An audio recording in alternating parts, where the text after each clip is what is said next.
Alors bonjour tout le monde. Pour cette vidéo-là, j'ai fait un peu de vandalisme. J'ai pris une feuille bleue dans le cahier de notes de cours et je l'ai arrachée vraiment sans aucun scrupule. Et je me suis amusé à la plier souvent. Présentement, cette feuille-là a une certaine épaisseur. Et je connais pas l'épaisseur et je m'empresse d'écrire X. C'est l'épaisseur de la feuille. Et pas n'importe quelle feuille, bien sûr. L'épaisseur de la feuille bleue. Peut-être en millimètres. Du genre, je sais pas moi, je dirais que c'est environ 0,1 mm. Mais qui sait? C'est pour ça que je ne sais pas, j'ai écrit donc X. Mais si je m'amuse à plier cette feuille-là une fois, on a déjà quelque chose ici qui est 2 fois plus épais.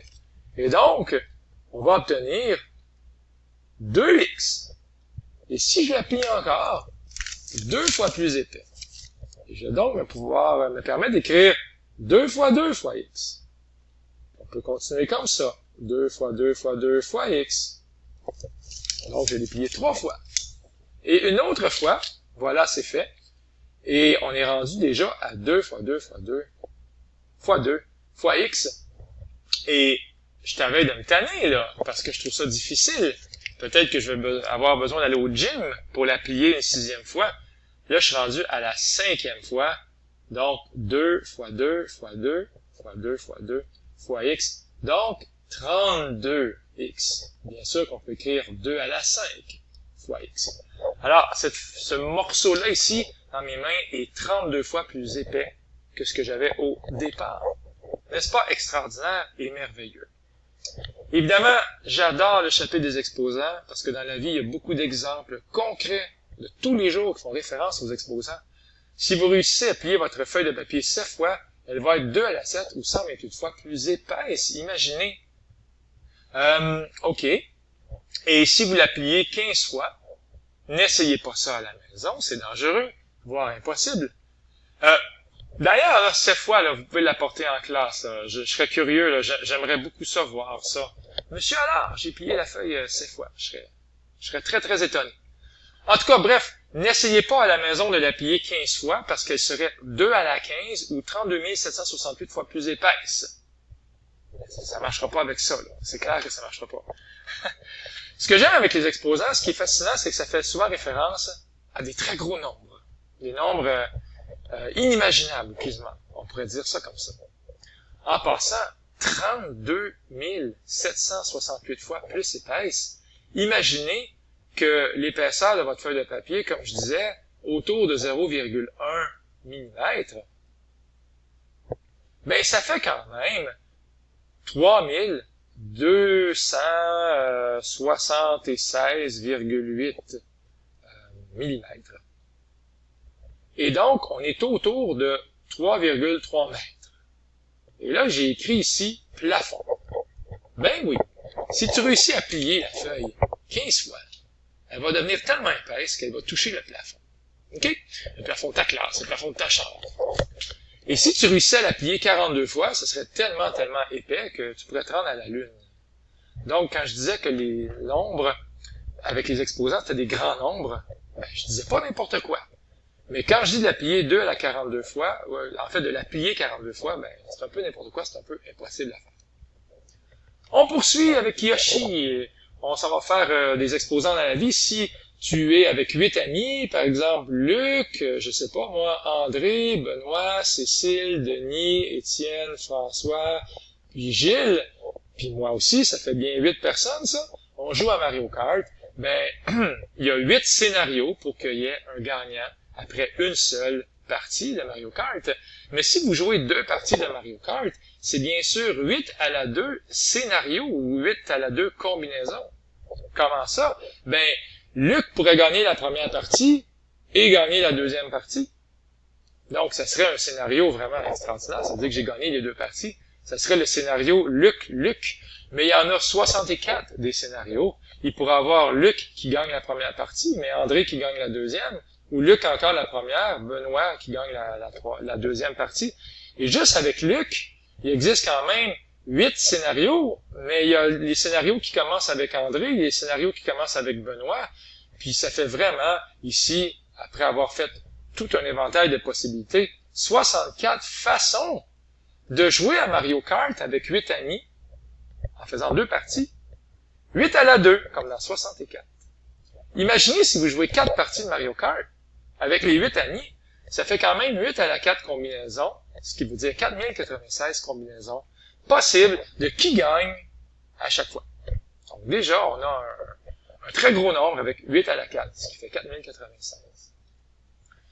Vous décidez, vous, d'aller à l'école en conduisant parce que vous venez d'avoir votre permis de conduire et vous décidez de pas trop regarder les feux de circulation. Pour vous, ça n'a pas vraiment d'importance.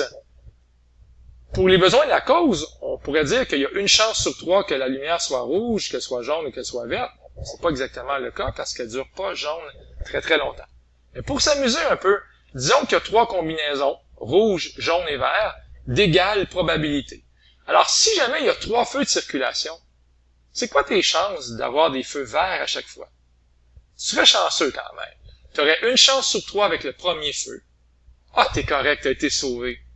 T'as pas regardé, mais t'es passé quand même. La lumière était verte. Ta vie est encore là. Mais le deuxième feu de circulation, t'as aussi une chance, mais ton troisième feu de circulation, t'as aussi une chance sur 3, à chaque fois. Donc, en tout, là, en les multipliant, parce que c'est bien ça la façon de faire, tu as une chance sur 27 de rester en vie, ou du moins de pogner 3 fois des feux verts. Une chance sur 27, parce que dans le fond, il y a 27 combinaisons, comme dans 3 à la 3, d'aligner des feux rouges, des feux verts, des feux jaunes. Par exemple, tu pourrais avoir un jaune, jaune, rouge. Alors là, tu n'as pas grande chance de rester en vie, par exemple. Ou tu pourrais avoir rouge, rouge, rouge. Et là, je les écrirai pas les 27, mais il y a vraiment 27 façons d'aligner des feux de circulation lorsqu'on en prend uniquement 3. Imaginez s'il y a 7 feux de circulation pour vous rendre à l'école. Vous avez 3 à la 7 combinaisons. Évidemment, ça commence à faire beaucoup de chances de pas t'en sortir vivant si tu y vas aveuglément sans regarder. Donc, tu aurais 2187 combinaisons. Et s'il y a 100 feux de circulation qui te séparent de l'école, puis tu décides d'y aller à fond mon Léon, la pédale dans le tapis, sans regarder, en espérant juste avoir des feux verts, ben attention, c'est vraiment très, très, très risqué. 3 à la 100 combinaisons, ce qui veut dire 5,15 fois 10 à la 47. Environ.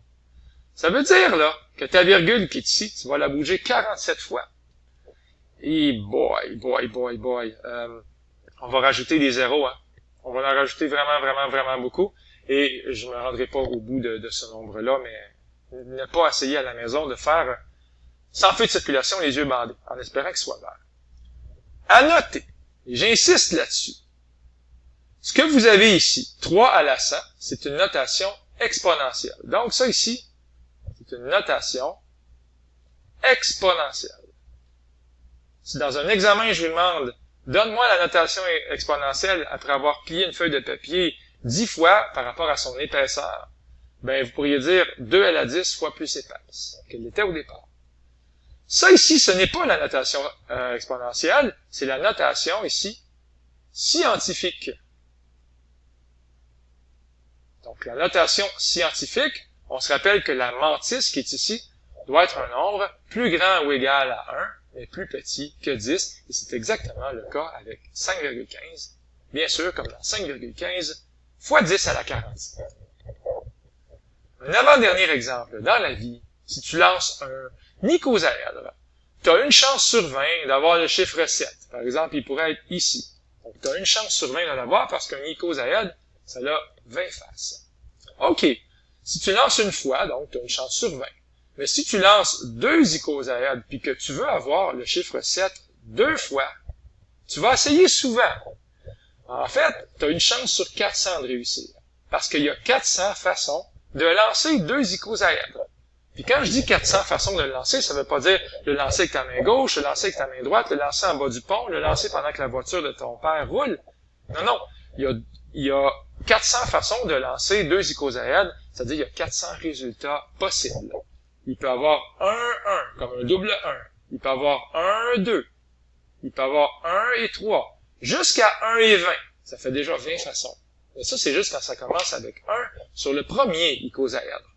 Jusqu'à temps que tu arrives à ton 7 que tu veux tant avoir, tu as vraiment ici une chance sur 400 de l'avoir, parce que en tout, là, dans tout l'ensemble des résultats possibles jusqu'au double 20.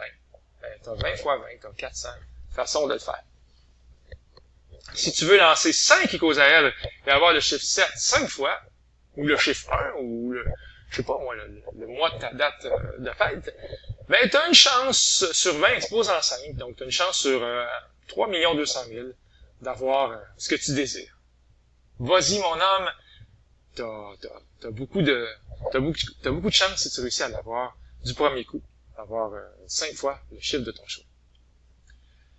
Attention, on peut aussi avoir, dernier exemple, on peut aussi avoir des exposants avec des fractions.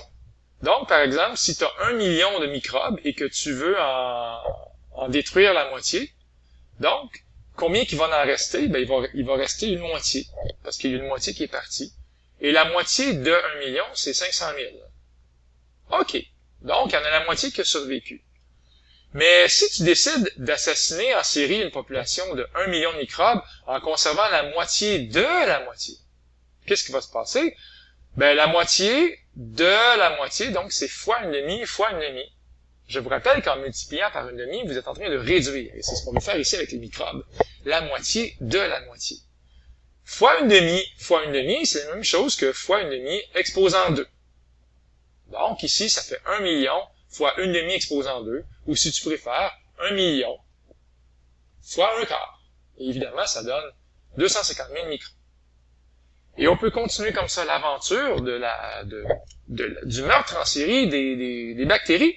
On assassine une population de 1 million de microbes ou de bactéries en conservant la moitié, de la moitié, de la moitié. Et je vous rappelle que de, c'est un fois, de la moitié, de la moitié, de la moitié. On lit bien notre français. Le mot moitié, il est écrit là 3 fois. Donc, c'est 1 million fois une demi, ce qui réduit, fois une demi, ce qui réduit, et fois une demi, ce qui réduit encore. 1 million fois une demi à la 3. Comme dans 1 huitième. Une demi à la 3, ici, c'est 1 huitième.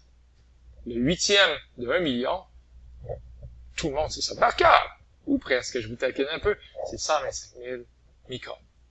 Donc, des exemples de la vie, lorsqu'on plie une feuille de papier, lorsqu'on joue à des jeux vidéo, lorsqu'on joue notre vie avec des feux rouges, des feux jaunes et des feux verts, lorsqu'on lance des dés, ou en médecine, tout ça, les exposants sont là partout, partout, partout.